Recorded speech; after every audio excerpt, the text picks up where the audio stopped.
अस्सलाम वालेकुम। News and views के साथ मैं हूं आपका मेज़बान शिराज अहमद सिराजी। आज के व्लॉग में बात करेंगे अहम डेवलपमेंट के हवाले से। वज़ीर-ए-आज़म शहबाज शरीफ ने लाहौर का दौरा किया लॉन्ग मार्च के हवाले से, और आज पूरा दिन वो लाहौर में गुजारते रहे। लाहौर में पाकिस्तान मुस्लिम लीग नून के जो आला क़यादत है उनसे मुलाकातें हुई, साथ ही साथ जो पाकिस्तान मुस्लिम लीग नून सोशल मीडिया टीम है उनसे भी आज मुलाकातें की। टास्क जो है उनको सौंप दिया गया लॉन्ग मार्च से निपटने के लिए।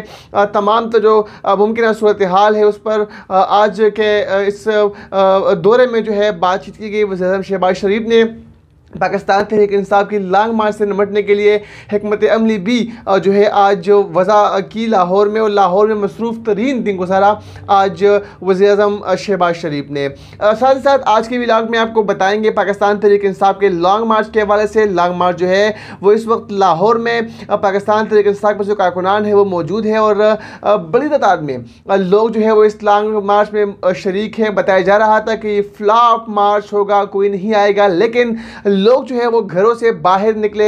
हकीकी आज़ादी का ये मिशन है, और बड़ी तादाद में लोग जो है वो इस वक्त पाकिस्तान तहरीक इंसाफ के चेयरमैन इमरान खान के हमरा मौजूद है। यहाँ पर ये बात भी काबिल गौर है कि एक वीडियो जो है वो कल से सोशल मीडिया पर गर्दिश कर रही थी कि असद उमर कंटेनर पर डांट रहे हैं हमाद अजहर को कि लॉन्ग मार्च में जो अवाम है, जो लोग हैं वो कम है, लेकिन आज उस वीडियो की तरदीद कर दी असद उमर ने, और कहा कि जनरेटर में तेल ख़त्म हुआ था तो इस पर जो है मैं उनको डांट रहा था। इसकी कोई बात नहीं कि मैं हमारे अजहर को लॉन्ग मार्च में लोग कम आने पर डांटूँ।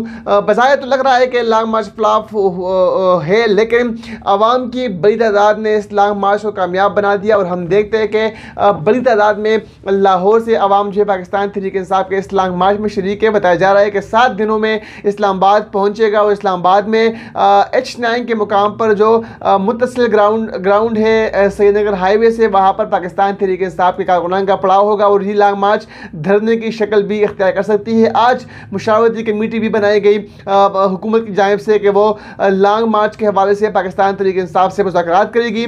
ये भी आज के दिन की इंतहाई अहम पेशरफ्त है। साथ ही साथ आज एक ऑडियो जो है वो लीक हुई है पाकिस्तान तहरीक इंसाफ के रहनुमा अली अमीन गंडापुर की। जिस तरह कि मैंने आपको कल के व्लॉग में बताया था कि बताया जा रहा है सिक्योरिटी एजेंसियों के हवाले से कि अली अमीन गंडापुर, शहरयार अफरीदी और कासिम सूई जो है वो अपने साथ मुसल्ला जत्थे लेकर इस्लामाबाद के लॉन्ग मार्च में पहुंचेंगे। एजेंसियों ने ये रिपोर्ट कल जारी किया था, और आज हमने देखा कि राना सनाउल्लाह ने प्रेस कॉन्फ्रेंस की, और प्रेस कॉन्फ्रेंस के दौरान ही उन्होंने अली अमीन गंडापुर की जो ऑडियो लीक है वो मीडिया के सामने रखी। क्या कहा अली अमीन गंडापुर ने, जरा वो ऑडियो मुलाहिजा करें। 1 मिनट या 58 सेकंड की ऑडियो है, उसके बाद बात करेंगे। जमील घर थी, जमील घर जी अली खान सर क्या पोजीशन है सर? पोजीशन तो A1 है। आप सुनाए। बदूए कितनी है? बहुत हैं। लाइसेंस भी बहुत है। बंदे भी जितने चाहिए होंगे सर। अच्छा, हम यहाँ पे कैंप लगा रहे हैं। यहाँ पे 7 गरीब तरीन कॉलोनी है, जहाँ पे कारबान में घुस जाए ये कौन सी प्रभाव जाए उधर का 7 कौन सी गरीब तरीन जगह कौन सी है? वो आखिर में कौन सी कॉलोनी साथ लग रही है? हमारे यहाँ बॉर्डर पे इस्लामाबाद बिल्डिंग के बारे टूलपादे के बाद लेफ्ट साइड पे टॉप सिटी है, कैपिटल है, कौन सी है? टॉप भी है, कैपिटल भी है, बहुत सा भी है। बताएं। टॉप तो एयरपोर्ट पे है ना? टॉप तो एयरपोर्ट वाली साइड पे है ना। मैंने पूरा नक्शा भेजा था आपको। मैं मुझे मिला हुआ है नक्शा। मैं बंदे और सामान रेडी रखे हैं आप। ठीक है सर, कोई इशू नहीं है। बस रास्ते में इंशाल्लाह। जी, तो ये बंदूकों के हवाले से, असले के हवाले से बातें की जा रही है। इस्लामाबाद का जो दाखिली रास्ता है वहाँ पर किस तरह लोगों को जो है बिठाया जा सकेगा, इस हवाले से अली अमीन गंडापुर जो है इस ऑडियो में बात कर रहे थे। साथ ही जो बंदा था उनसे, लेकिन यहाँ पर ये कहना कबल वक्त होगा कि क्या ये ऑडियो जो है वो फेक है या फिर रियल है, क्योंकि आजकल फेक कॉल्स या फेक वीडियोज़ या फेक ऑडियोज़ का जो है ज़माना है, और हम देखते हैं कि इस तरह की ऑडियोज़ वीडियोज़ जो है वो सामने आ चुकी है या सामने आ रही है, लेकिन बाद में जब उसकी तहकीकात होती है तो अंदाज़ा होता है कि वो क्लिप्स जो है वो जुड़ कर या कॉपी करके पेश किए गए हैं। तो बाद में फिर हमें एहसास होता है कि नहीं, ऐसा नहीं है, बल्कि ये जो है फेक ऑडियो लीक्स या फेक जो है ये वीडियो है। तो ये भी अब कहना जो है वो कबल अज़ वक्त होगा। इसकी तहकीकात भी की जाएगी और जो मशकूक शख्स जिससे वो बातें कर रहा है अली मीर गंडापुर,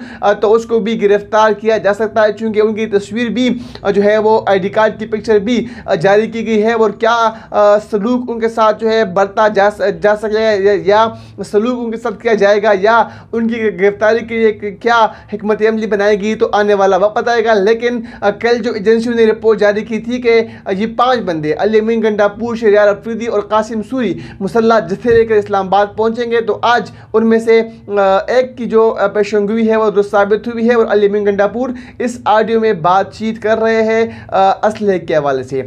साथ ही साथ आपको बताया चले कि लॉन्ग मार्च के हवाले से पाकिस्तान तहरीक इंसाफ खैबर पख्तूनख्वा ने भी तैयारियां मुकम्मल कर ली है और आहिस्ता आहिस्ता जो है कॉर्नर मीटिंग का इजलासों का जो है वो इनेकाद किया जा रहा होता है। लेकिन आज खैबर पख्तूनख्वा के दूर अफ्तार ज़िला बटग्राम में साबिक पार्लियामानी सेक्रेटरी बड़ा science and technology Prince Mohammad Nawaz Khan, जो कि साबिक रुकन पार्लियामेंट भी है, पाकिस्तान तहरीक इंसाफ से इनका ताल्लुक है, इस्तीफ़ा दिया है लेकिन अभी तक मंजूर नहीं हुआ।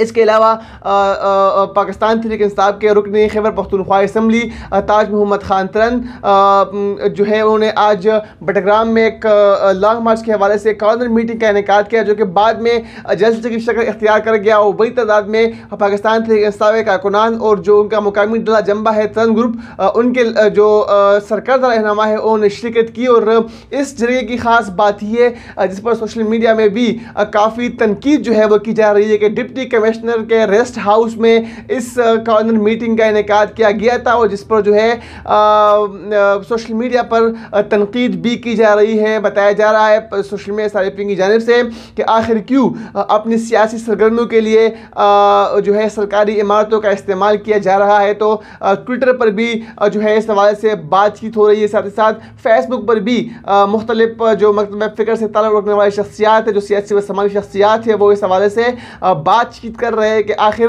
क्यों सरकारी जो अमारत है उनको इस्तेमाल किया गया सियासी सरगर्मियों के लिए। जो तहसील साबिक तहसील नाजिम है या जो ज़िला नाजिम है वो भी इस मीटिंग में शरीक थे। साबिक रुकन पार्लियामेंट और साबिक पार्लियामानी secretary science and technology Prince Mohammad Nawaz Khan, जो कि बहुत बड़ी शख्सियत है और असर रसूख रखते हैं। इसके अलावा ताज मोहम्मद खान तरह, तो इनको चाहिए था कि किसी और जगह पर जो है ये रख लेते, लेकिन इन्होंने जो है इंतखाब किया डिप्टी कमिश्नर के रेस्ट हाउस का, जो कि सरकारी इमारत है और इस पर तनकीद भी की जा रही है कि सरकारी इमारत को इस तरह इस्तेमाल नहीं किया जाना चाहिए, क्योंकि कल को किसी और की भी हुकूमत आएगी तो सरकारी इमारतें ना आपकी कॉर्नर मीटिंग के लिए होती है, ना आपकी जलसों के लिए, ना आपकी रैलियों के लिए, ना फिर आपकी मुख्तलिफ किस्म की गैदरिंग के लिए। सरकारी इमारत जो है वो सरकारी इमारत ही रहनी चाहिए और उन्हें अपनी सियासी सरगर्मियों के लिए बिल्कुल भी इस्तेमाल जो है वो नहीं करना चाहिए। और इसी हवाले से सोशल मीडिया पर जो सारिफिन है वो तनकीद भी कर रहे हैं।